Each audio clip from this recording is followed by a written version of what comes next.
कोल्हापूर जिल्ह्यातील ऐतिहासिक खिद्रापूर येथील जागृत देवस्थान कोपेश्वर मंदिरात महाशिवरात्री उत्सव अत्यंत उत्साहात आणि भक्तिमय वातावरणात पार पडला। हजारो भाविकांनी पहाटेपासूनच भगवान कोपेश्वराचं दर्शन घेण्यासाठी गर्दी केली होती आणि हर हर महादेव जय भोलेनाथच्या घोषानं मंदिर परिसर दुमदुमून गेला। 900 वर्ष जुन्या या शिलाहारकालीन दगडी मंदिरात महाशिवरात्रीनिमित्त विशेष पूजा, महाअभिषेक आणि महाआरतीचं आयोजन करण्यात आलं होतं। महाराष्ट्राच्या विविध भागातून, विशेषतः कर्नाटक सीमेवरून भाविकांनी मोठी गर्दी केली होती। प्रशासन आणि स्थानिक ग्रामस्थांनी शांतता व सुव्यवस्था राखण्यासाठी योग्य नियोजन केलं होतं। या मंदिरात कोपेश्वर महादेवाच्या दर्शनासोबतच दक्षिण काशी म्हणून ओळखल्या जाणाऱ्या या तीर्थक्षेत्राची ऐतिहासिक वास्तुकला पाहण्यासाठी पर्यटकांची मोठी गर्दी होती। खिद्रापूरच्या कोपेश्वर मंदिरात महाशिवरात्रीनिमित्त शिस्तबद्ध आणि सुरक्षित वातावरणात पार पडलेला सोहळा भाविकांसाठी संस्मरणीय ठरला। मंदिराचे पुजारी रमेश रघुनाथ जोशी, गणेश रघुनाथ जोशी, गजानन व्यंकटेश जोशी व जोशी कुटुंबियांच्या हस्ते महापूजा संपन्न झाली। शंखध्वनी, डमरूच्या निनादात आणि भोलेनाथाच्या गजरात वातावरण भारावून गेलं। महापूजेनंतर भक्तांना तीर्थप्रसादाचं वाटप करण्यात आलं।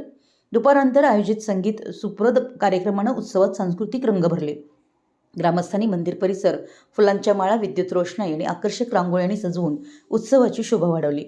कोपेश्वर उत्सव समितीतर्फे केळी, साबुदाणा खिचडी तसेच अन्नदानाचं नियोजन करण्यात आलं।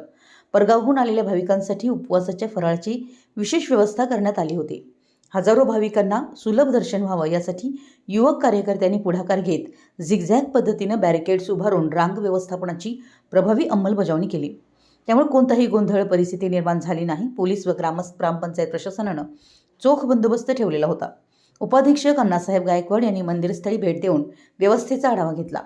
सरपंच सारिका कदम, सहाय्यक पोलीस निरीक्षक संतोष माने, उपनिरीक्षक जीवन पाटील, विवेक कराडे, पोलीस पाटील दीपाली पाटील आदी मान्यवर उपस्थित होते। त्यांच्या उपस्थितीमुळे उत्सव अधिक शिस्तबद्ध व सुरक्षित वातावरणात पार पडला। महाशिवरात्रीनिमित्त मंदिर भाविकांच्या दर्शनासाठी दिवसभर खुलं ठेवण्यात आलं। महाराष्ट्र, कर्नाटक, गोवा राज्यातील भाविकांनी मोठ्या संख्येने उपस्थिती लावली।